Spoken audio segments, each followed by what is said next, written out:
Teño unha idea de Valentín como un home moi formado, moi feito, xa era un home maior cando eu o coñecín, moi considerado na sociedade, sobre todo na vida económica de Vigo e o seu contorno, cunha proxección internacional enorme, sobre todo a partir das súas relacións ca FAO, con América, cas súas publicacións de economía e de economía pesqueira, moi considerado polo que significou o proxecto Pescanova, onde el participa cos Fernández dun xeito importante e, polo tanto, recordo que era o home consultado cando os armadores de Vigo agrupados na súa sociedade tiñan que tomar unha decisión.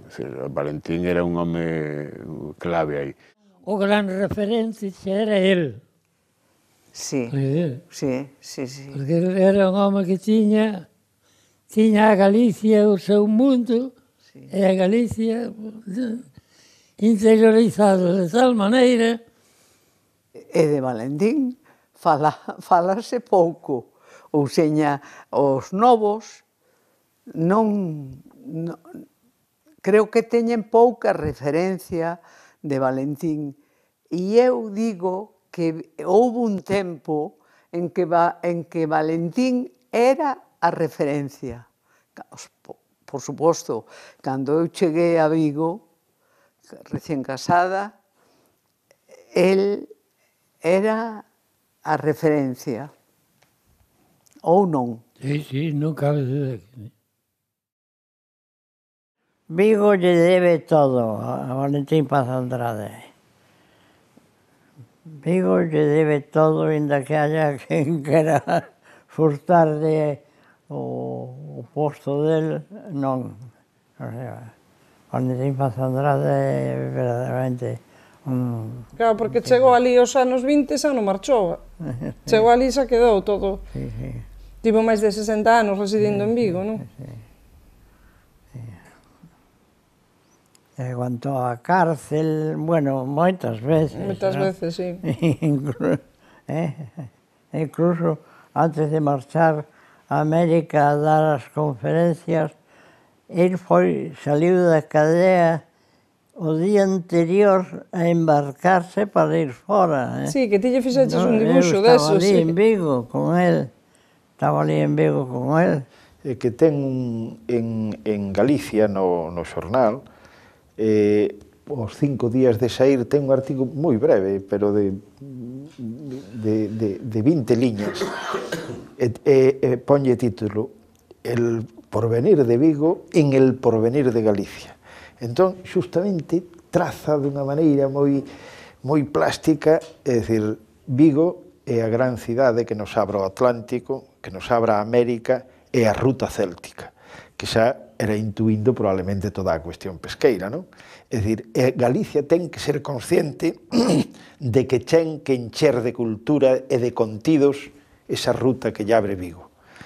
El di que hai que venceros e loitar contra os localismos e que Galicia se decate da importancia que ten Vigo como proxección. Pensaba que Vigo e o seu hinterland, esa é a palabra que utiliza el sempre, que o seu hinterland pois estaban chamados a ser o motor de Galicia. Por varias razóns. El pensaba que a situación de Vigo era privilexiada, por suposto, frente ao océano, frente aos Estados Unidos, ¿no? Frente a Nova York, pero como toda a costa de Galicia. Pero ao mesmo tempo ao pé de Portugal, ¿no? El sabía que hai unha continuidade industrializada que vai de Vigo ao Porto, ¿no? E entón, dentro do seu pensamento, no que entra a Portugal con moita forza, a Galicia futura pues, ten en Vigo o seu, chamáballe sempre a gran urbe atlántica, a grande cidade, a Barcelona, que necesita a Galicia. Isto contaxoullo a todo o Partido Galista, o que sostiña Castelao, influído por Paz Andrade neste aspecto. Non somente foi o espírito empresarial en sí mismo, sino tamén o tipo de xente que a formou, porque eran xente que non eran afíns ao réxime franquista, sino ao contrario, viñan pois do galeguismo, do liberalismo. Tiña o atractivo de mostrar un empresariado moderno, liberal, demócrata, que era moi atractivo, que era acorde cos tempos e que decía, bueno, pois aquí hai unha esperanza, un modelo a seguir, non? El e os Fernández foron os que foron en Pescanova. Os outros eran os máis que nada dos cartos. E Valentín era das ideas. Das ideas. Fíxate que nos tempos del, seguramente, era a pesca de baixura e de altura. O gran sol sería o máximo. E chegou a sintetizar todo o moderno que se facía no mundo da pesca. Exactamente. E o referente era realmente. Sí. O gran referente foi el. O que sintetizou, recollía aquí. Despois, Valentín, efectivamente, vive unha etapa dedicada á vida profesional e aí participa nun proxecto que eu creo que a mí me parece unha das cousas máis modernas e interesantes que se viviron en Galicia, que foi o proxecto Pescanova. Eu, sin ser un especialista dese ámbito, pero cando Valentín, Paz Andrade, Fernández, Osorio Tafal, que está exiliado, chama para decir ven para aquí porque aquí están ocurrindo cousas.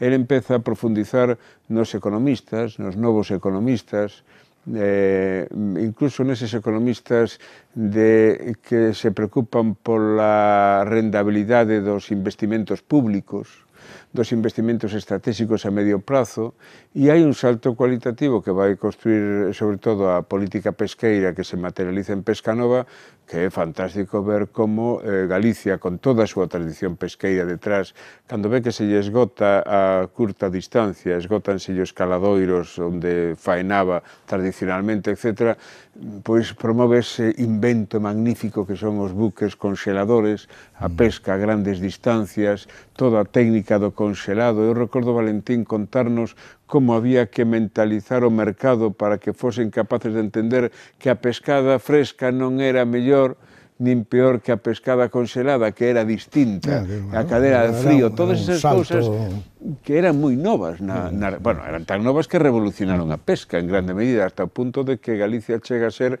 despois do Xapón e de Rusia, a terceira potencia pesqueira no mundo, con presencia en todos os caladoiros internacionais.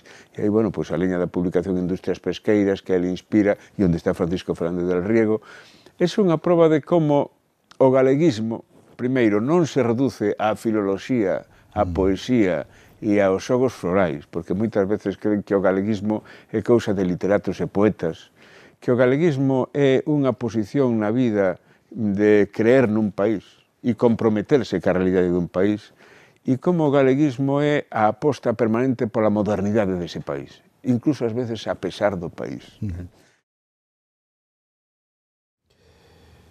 O seu sentido social era keynesiano, o seu sentido económico era keynesiano. El pensaba que a empresa debía ser intervida polos poderes públicos, polo povo. Non era un liberal, non era un neocom, tampouco.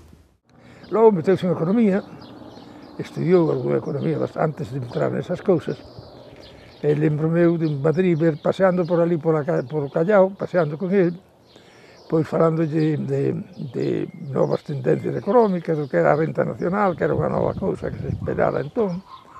E tal, ele xa estaba máis ou menos, estaba xa escribindo a Galicia como tarea, aquelas cousas, os ensaios que fixo sobre a economía galega, que probablemente non tuvo tempo a completalos, porque tería máis intención aínda, que estaban aparecendo novas formas de riqueza, de colleita, e vamos, que estaba vendo que Galicia era todavía máis riqueza que só a pesca, non? Unha gran batalla que digo Valentín Paz Andrade foi alrededor de 1963, que a creación cando se crearon os polos de desenvolvimento. Primeiro participou na batalla contra o fraccionamento de Galicia, que no proxecto inicial dos polos de desenvolvimento Ourense iba incorporado a León Zamora. Loitou contra iso, que se correxiu, pero despois tratou de aproveitar o proteccionismo estatal dos polos que permitía a creación de bancos de desenvolvemento e entón tratou de crear en Vigo ese banco que lle faltaba que o banco máis próximo galego estaba na Coruña e tratou por todos os medios de convencer o capitalismo local, a Cámara de Comercio, os seus amigos de Bouzas. Imposible. Valentín Paz Andrade estivo predicando no deserto, predicándolle os burgueses galegos que necesitaban ser galegos e que necesitaban invertir racionalmente de acordo con os presupostos nacionais galegos.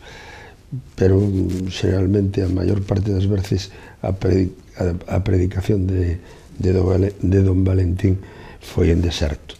Non soupemos tirar as ensinanzas deste home que daquela decía non, Galicia é unha rexión periférica si se mira dentro do punto do transporte terrestre, pero non é periférica si se mira dentro do transporte marítimo. As autopistas europeas pois non pasan por Galicia, pero as autopistas marítimas sí. Todo isto se esqueceu, se se seguira daquela pois un pouco que el predicaba de facer grandes infraestructuras portuarias, pois hoxe probablemente teríamos unha situación diferente, non? Realmente os portos galegos sí son competitivos, pero non compiten con Rotterdam, non?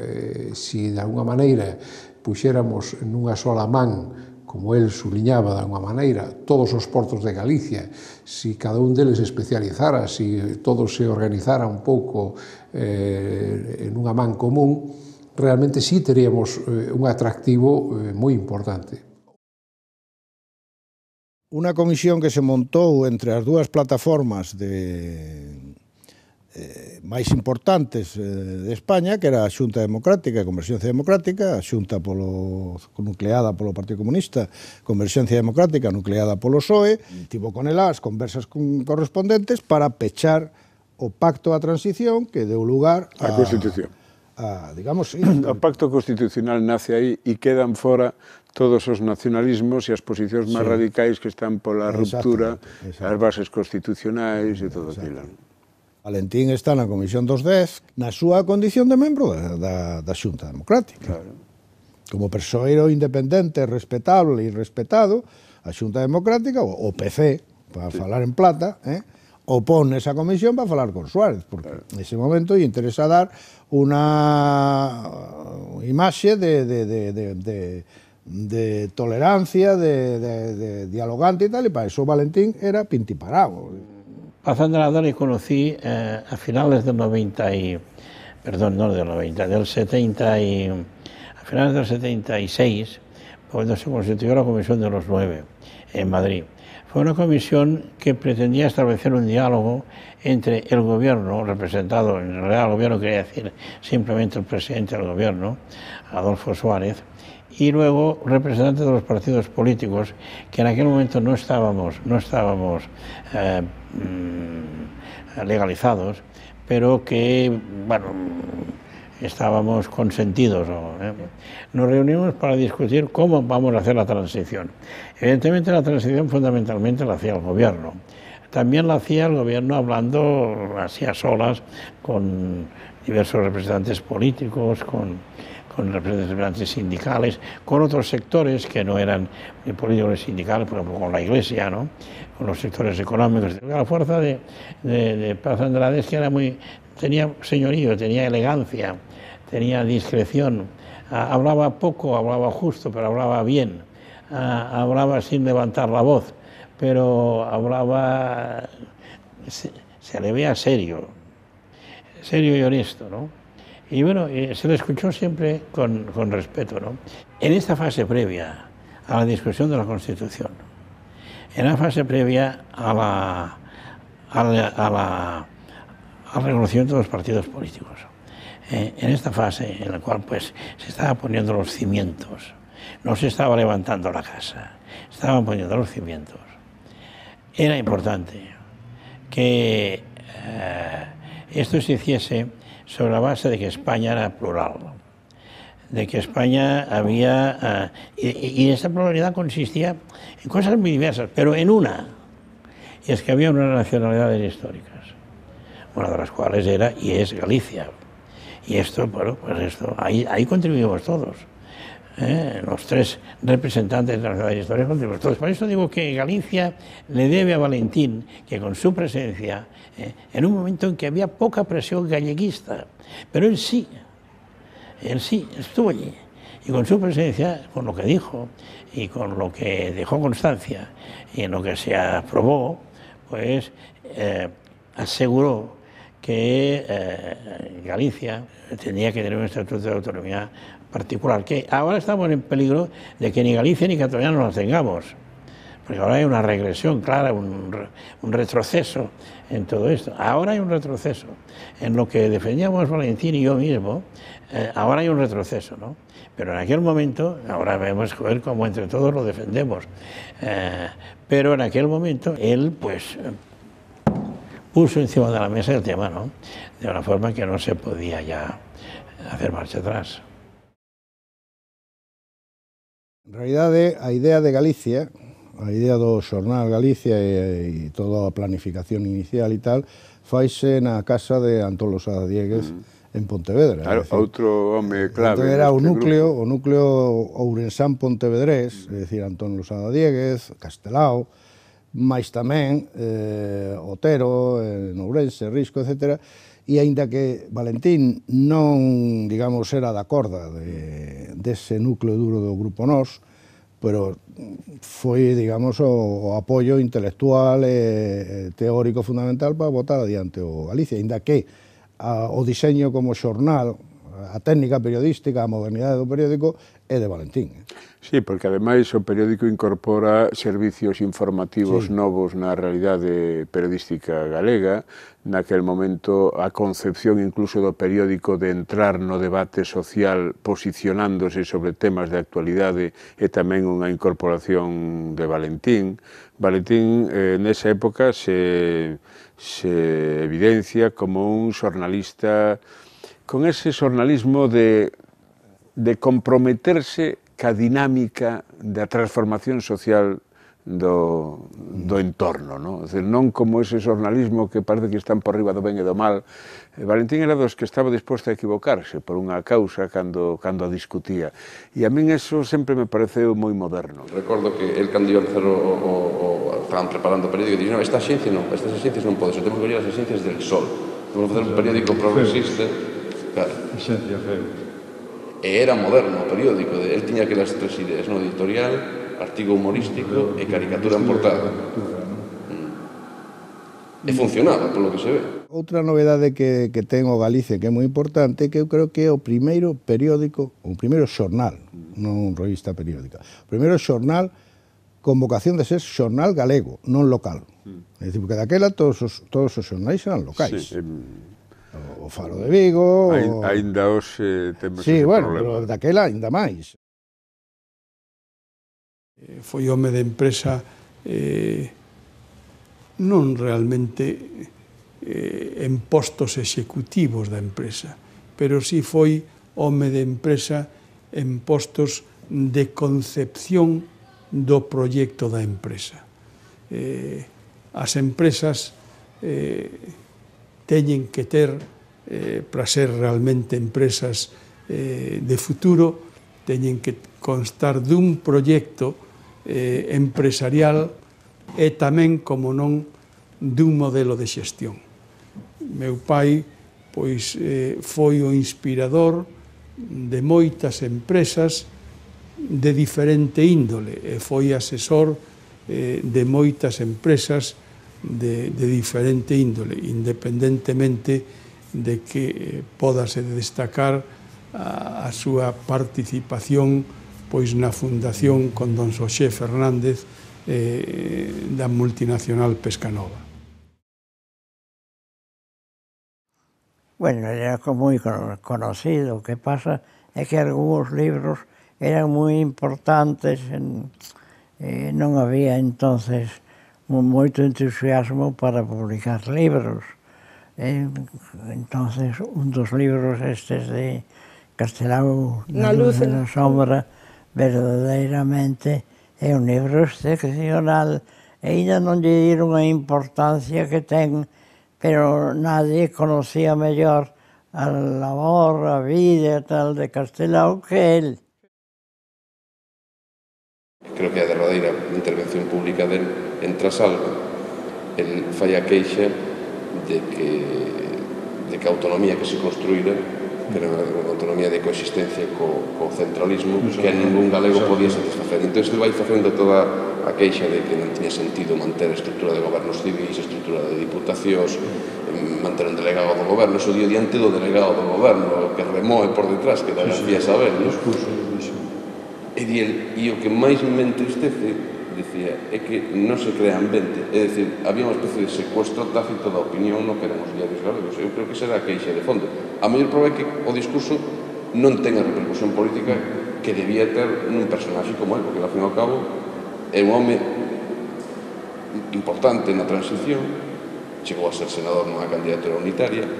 Eu creo que colleu tarde, é unha pena incluso, por exemplo, que non se pensara nel, xa, son os azares, un pouco a edad del, pero tamén non se pensaba nel, a menos como presidente daquela preautonomía, ainda que fora só para aquel período que representaba simbólicamente.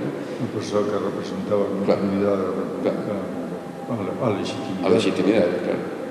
E eu creo que eso sí, ainda que, bueno, diste un home práctico, non tampouco o vin nunca resentido, ele non paraba de facer cousas, el sempre estaba... En absoluto. Tocounos vivir unhos anos moi complicados. A veces a xente enxuicia os anos 40, os 50, eu creo que son un experto dos anos 40, non?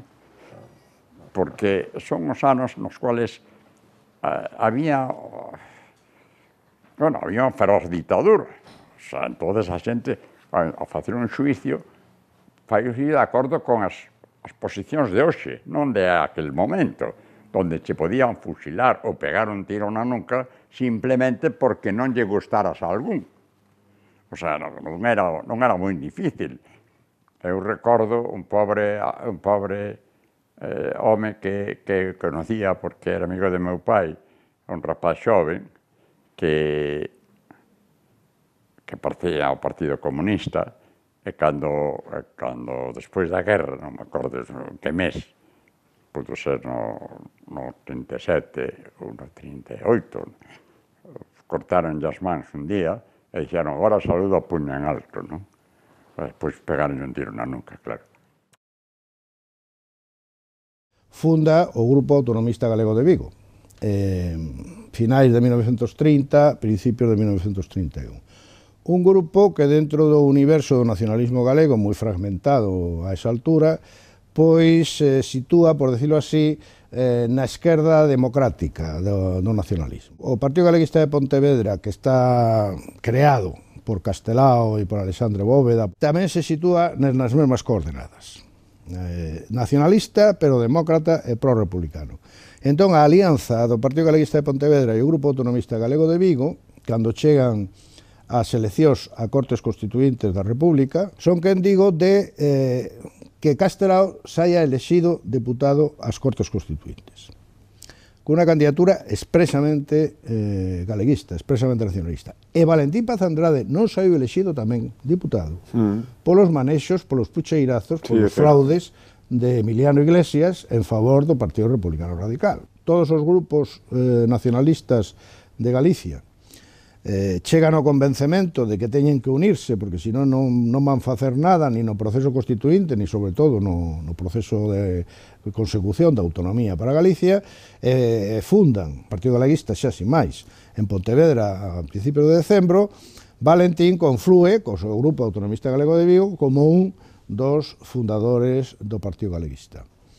Ben é certo que hubo aí unhas certas reticencias, que foi Bóveda o que xa puxo coa enerxía que tiña para este tipo de cousas, puxo as cousas claras e dixo a Valentín que tiña que entrar no Partido Galeguista e disolver o Grupo Autonomista Galego de Vigo.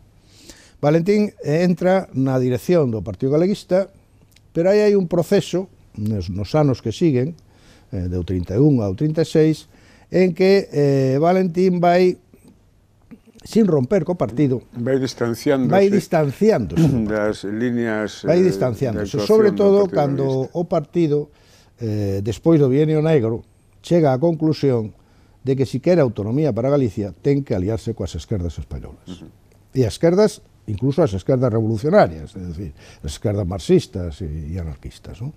Esta decisión que se toma na Asamblea de 1935, na Asamblea do Partido de 1935, distancia aínda máis a Valentín da dirección do partido, dominada por Castelao e por Bóveda, non no sentido en que se distancia a dereita, católico tradicionalista. É unha saída distinta da de Risco ou da de Filgueira Valverde. Unha saída centrista, sí, porque de feito ele depois vai xogar con Portela Valladares. Exactamente, a eso iba. É dicir, na saída de un partido de centro republicano.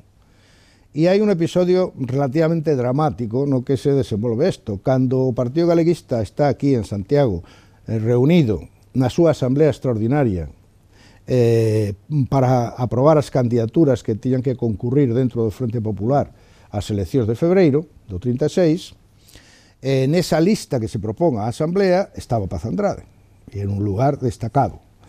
Se procede á votación e Paz Andrade é un dos que a Asamblea decide que ten que ser un dos candidatos do partido a negociar dentro da candidatura do Frente Popular. Nese momento chega un militante de Vigo e lle di a Castelao que Paz Andrade acaba de facer público que vai con Portela Valladares como candidato no seu partido del centro.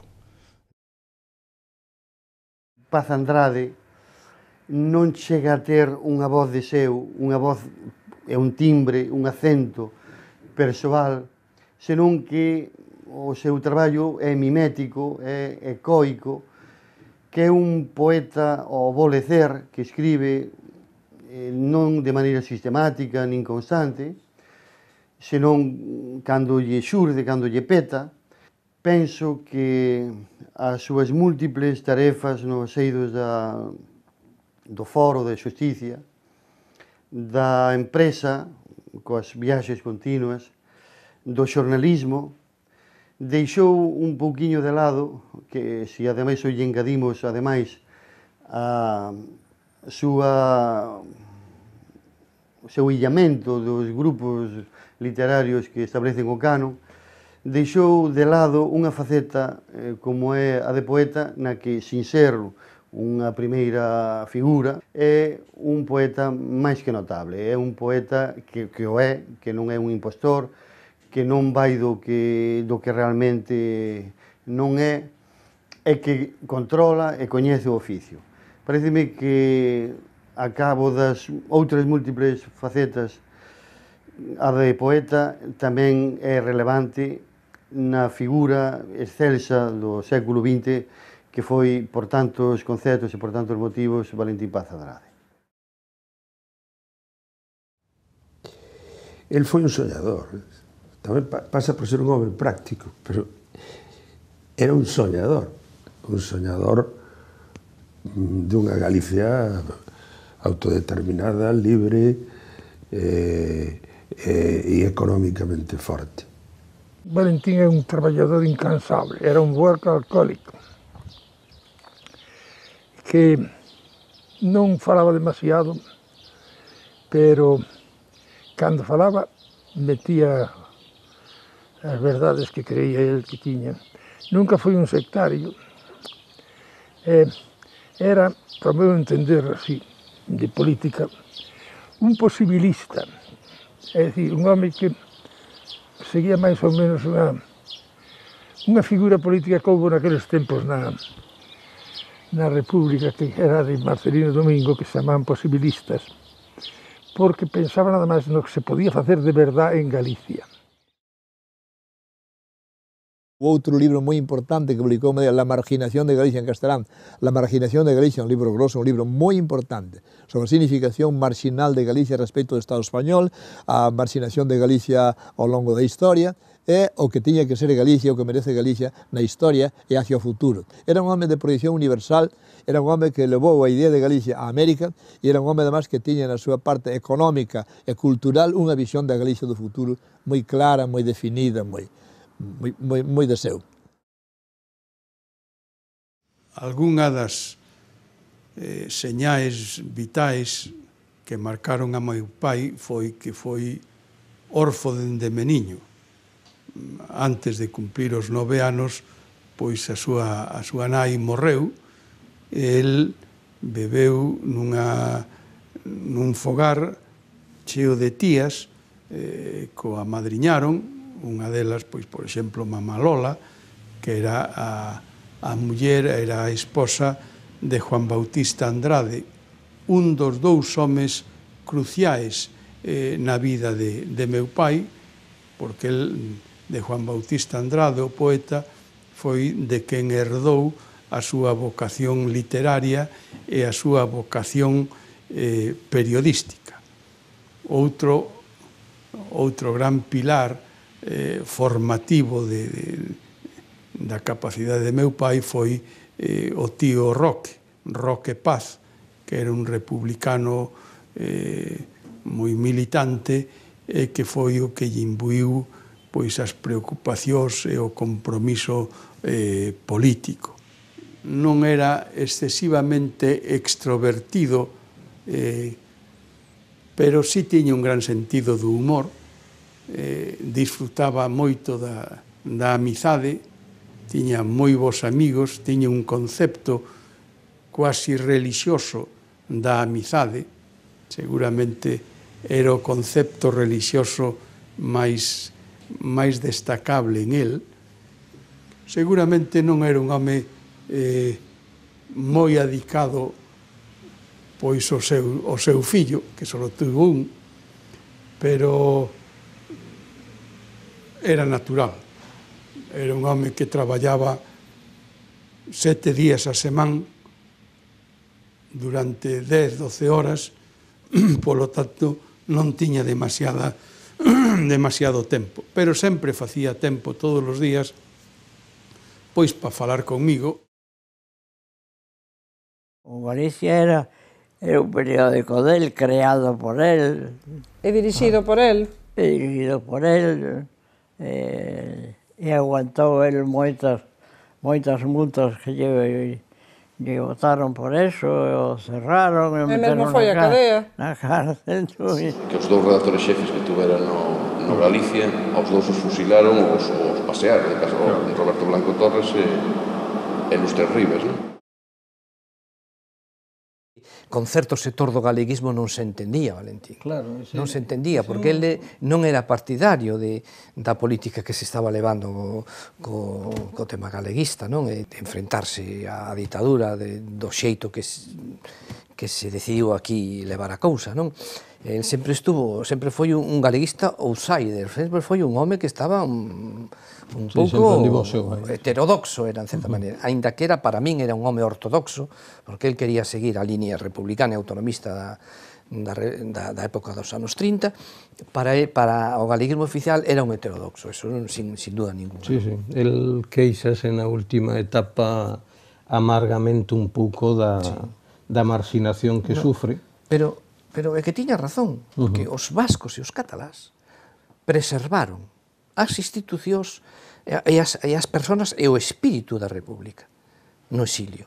De maneira que cando chegou a democracia e veu a política de deseñar as autonomías, os catalás e os vascos trouxeron a xente de fora, os vascos trouxeron a torradeiros. Aquí era unha perda de, como dicía él, de valores, de personalidades e de experiencia tremenda, non traer a xente válida. Aquí foi unha pena, porque aquí debeuse de manter unha relación co exilio e manter no exilio unha representación da Galicia democrática, por decirlo de alguma maneira, non? Para no momento oportuno poder ter esa forza que che dá a historia, que che dá os sucesos feitos, non? Como, en fin, que Galicia era unha rexión española que conquerira a autonomía por medio dun plebiscito que tiña aí esa historia, cousa que non desapareceu aquí. Sí, aí vese ben o seu papel na Comisión dos 10, que aí marca efectivamente a postura que corresponde a Galicia. Quizá faltaba despois un apoio posterior a esa línea. Esa legitimidade que conseguiron os catalás con Tarradellas.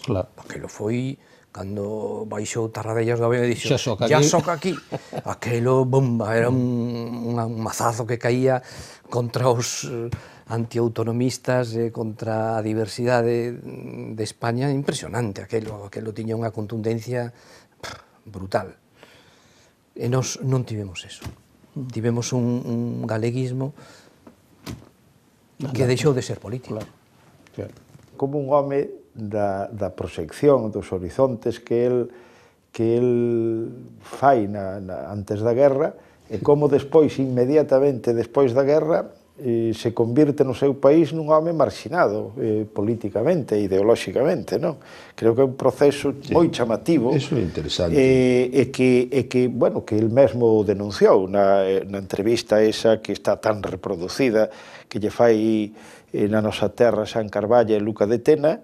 El lállase dunha maneira indudablemente moi positiva e moi superadora da marxinación que viveu por parte, chámalle así, do Grupo Galaxia, non? É dicir que... Isto terá que ser estudiado durante estas letras galegas, que non todo o nacionalismo, non toda a cultura galega pasaba por Galaxia. Eu pregúntome se haberá un caso semellante en todo o continente e probablemente en outros países, non?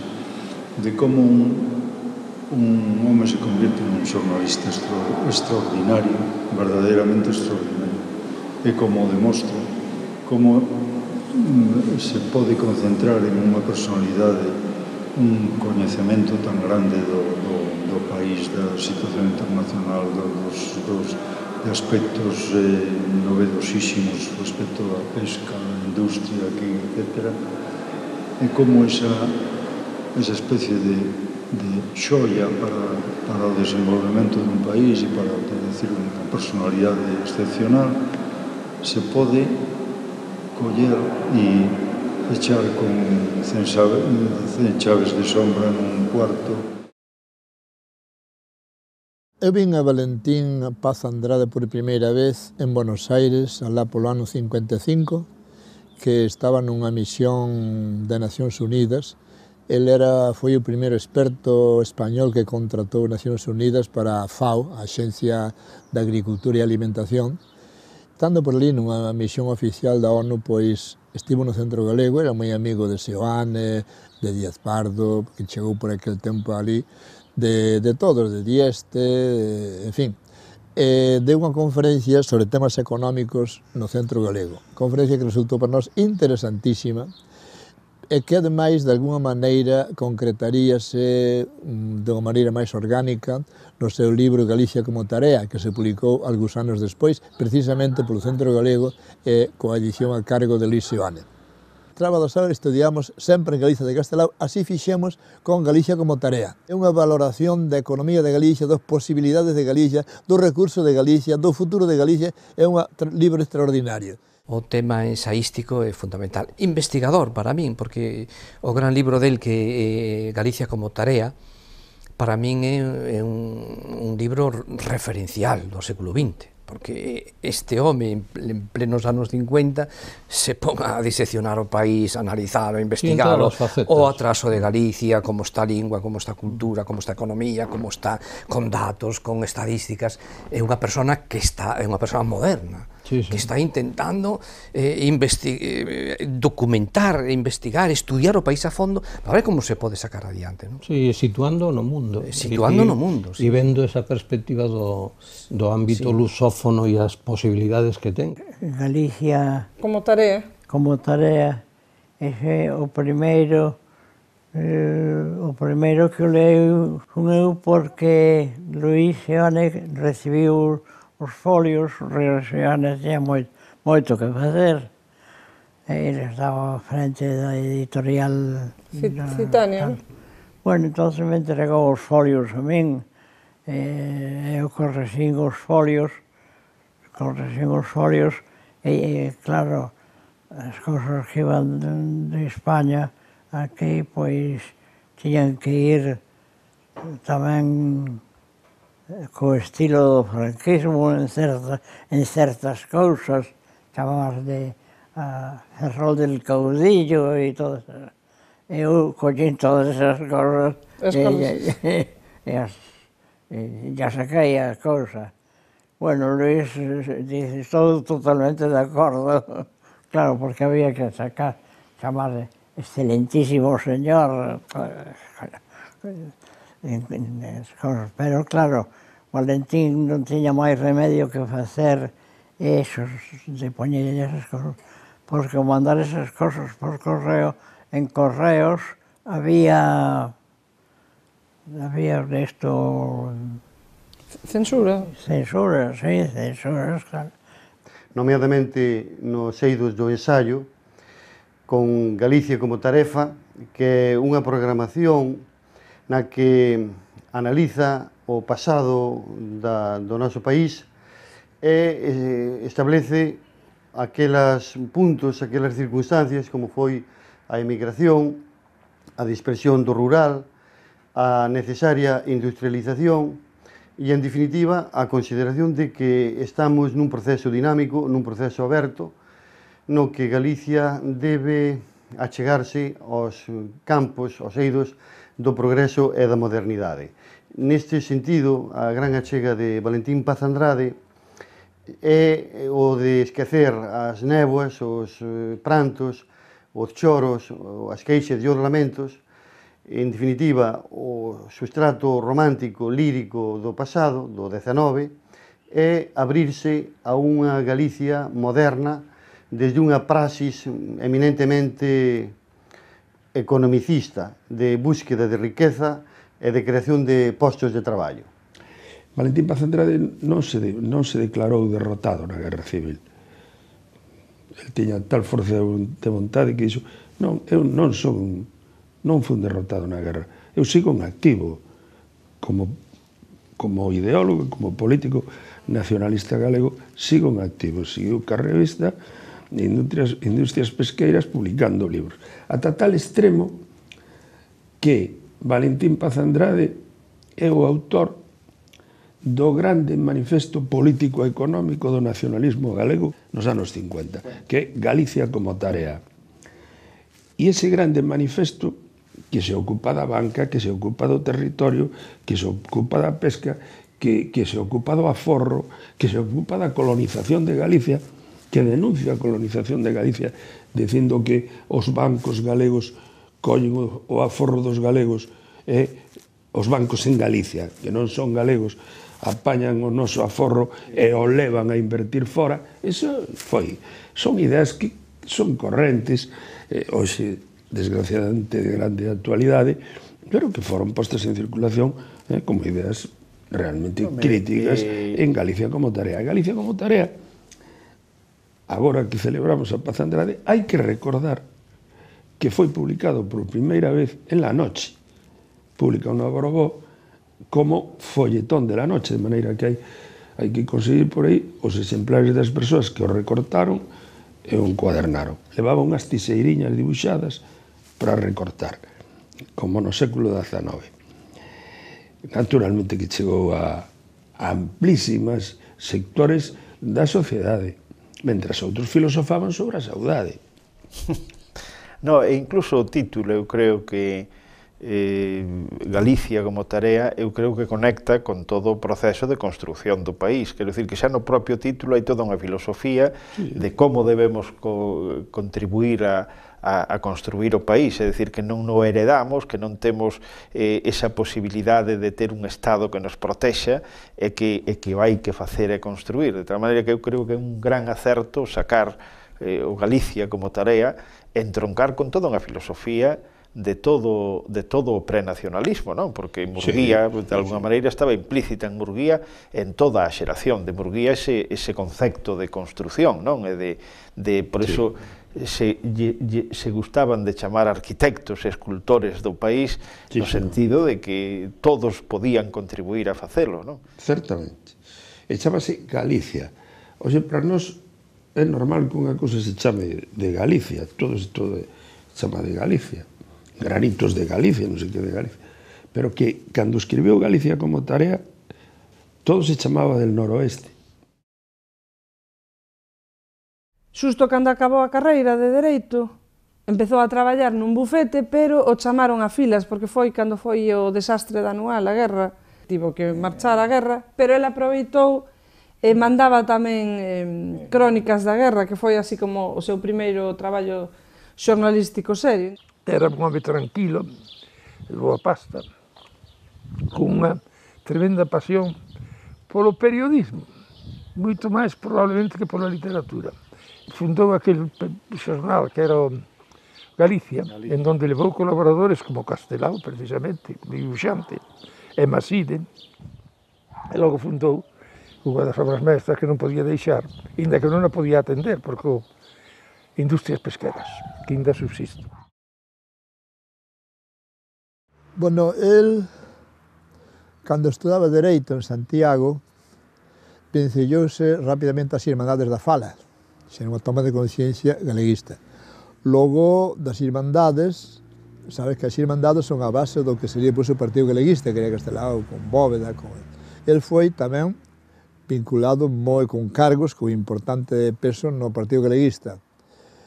El, naturalmente, é republicano e galeguista, fundamentalmente republicano e galeguista, e antifranquista, claro. A min interesábame ver como nese momento hai uns sectores importantes do empresariado, do diñeiro, dos intereses económicos que creen que a proposta galega de construir un proxecto político autóctono é a solución. E aí está Valentín. É dicir, o mesmo Valentín que sufre o atentado en Vigo defendendo os intereses pesqueros, que foi no 27 o atentado. No, foi nos anos 30, foi na República. Foi na República. Foi no 32 ou 33. Claro, fíxate, é o mesmo Valentín que despois un pouco a deriva do nacionalismo e do galeguismo é outra, pero hai un momento aí onde sectores importantes do capital e da dereita están comprometidos dunha dereita democrática, dunha dereita culta, dunha dereita liberal, pero duns intereses, lóxicamente, da dereita. E aí está Valentín Paz Andrade, que despois da guerra mantén unha posición así máis, prudente. Eso tamén contribuiría, inda que él xa estaba orientado nesa dirección, contribuiría a facerlle derivar aínda máis cara ao centro e apartarse, porque claro, como él, que lle dispararan os anarquistas, iba a entrar na Fronte Popular, cos digamos, revolucionarios. Claro, ese é un tema que está aí. E en certa medida tamén condicionou, porque eu creo que a vida das persoas, supoño que é o resultado tamén das súas experiencias persoais, iso é inevitable, e condicionou en grande medida, creo, que o seu posicionamento posterior depois tamén na transición. Sí. A pesar de que ele era un home, por exemplo, moi querido polo PC, polo Partido Comunista e pola Xunta Democrática, e ollado sempre con desconfianza por parte do nacionalismo galego máis radical, que non esquecía aquel desencontro con Castelao naquela época. El veo claramente.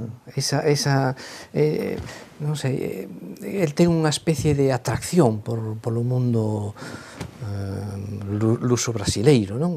E claro, foi un adiantado en ese aspecto tamén. En outros moitos. Pero fíxate, o temos clarísimo. Algúns si, outros menos. Eu creo que está clarísimo.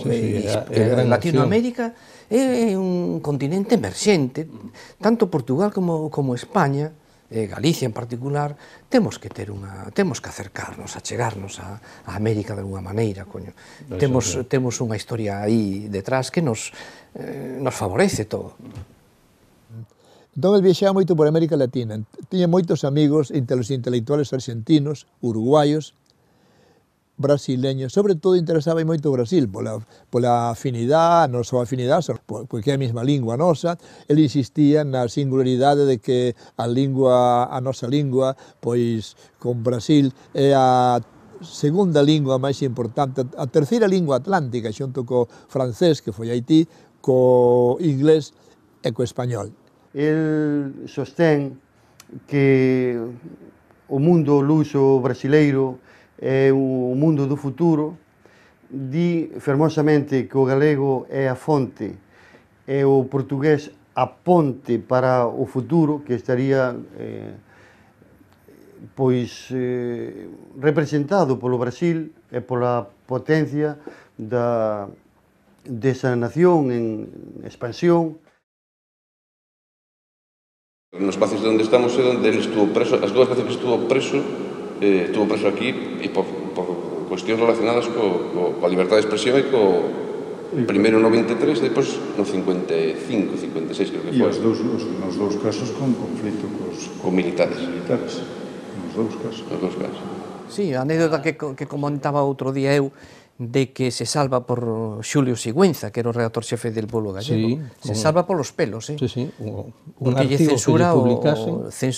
o editorial que iba a publicar a favor da democracia, contra o golpe de Estado e tal. Se chega a publicar eso, ao día seguinte... un momento no que se salvou. Outro, en Berín, xa desterrado, cando sae pola ventá do casino, escapa perseguindo a tiros, bueno, cando se salva do atentado, sobre todo o atentado de Vigo do 96, me parece que do 26, que lle meten aí 6 ou 7 tiros, bueno, a mí me meten 6 ou 7 tiros e desde logo non a conto. Quedou toda a vida con unha bala no corpo. E logo o accidente que ten brutal automobilístico, que o arrollou aí un coche en Lérez, que quedou... Partiuno por todos os lados. Partiu por todos os lados. E como se foi a repoñer... Eu recordo que era un neno, íbamos a Vigo a velo, e estaba desfeito, non podía nin andar.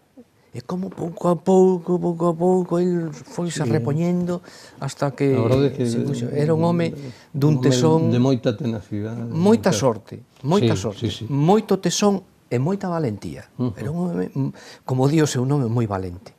Non se amedrentaba por nada, tiraba pa diante.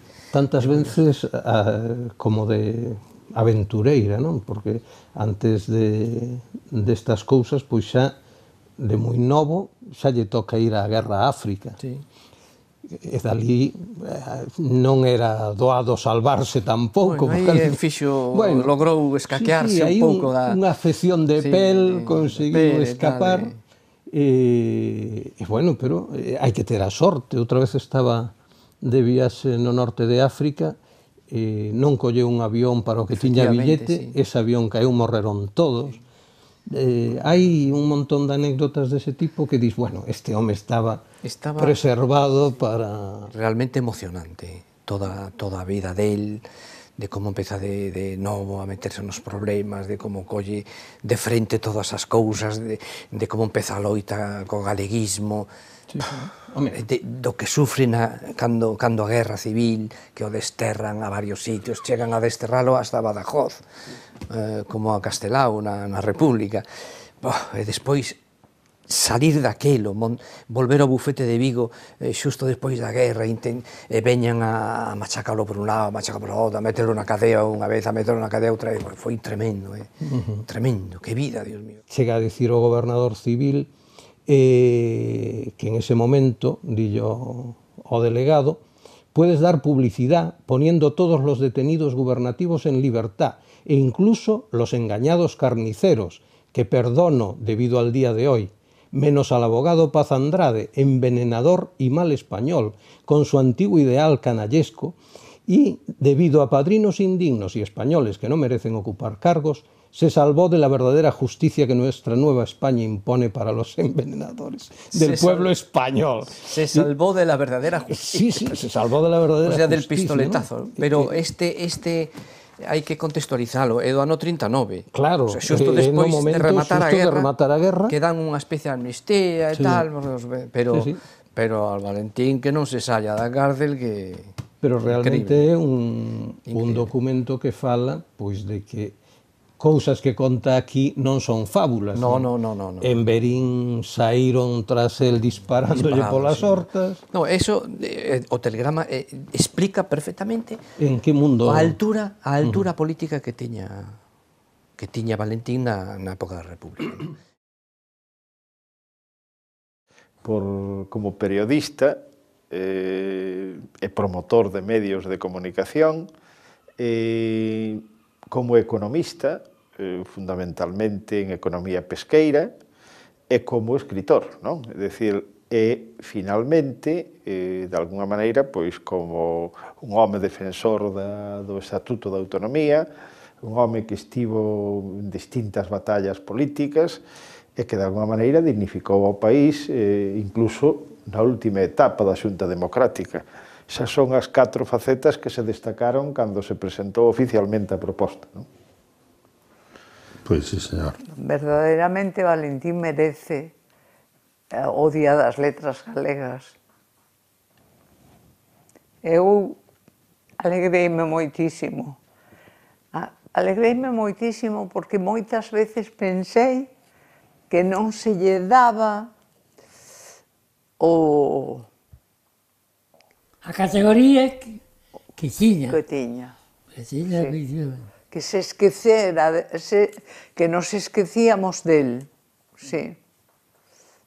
Eu estou moi contento de que se lle dedique agora ao Día das Letras Galegas polo que poida significar de reivindicar e poñer en valor a súa figura, que supoño que sí que se fará esta vez. Sí, desde todos os aspectos, ademais, porque desde o aspecto que hoxe interesa de reactivar a economía, de estamos nun momento de crisis, de incertidumbre, Valentín foi un dos grandes emprendedores de Galicia. No, bueno, e logo que a través do libro ves, naturalmente, un non nace creando ou axudando a crear pescanovas todos os días.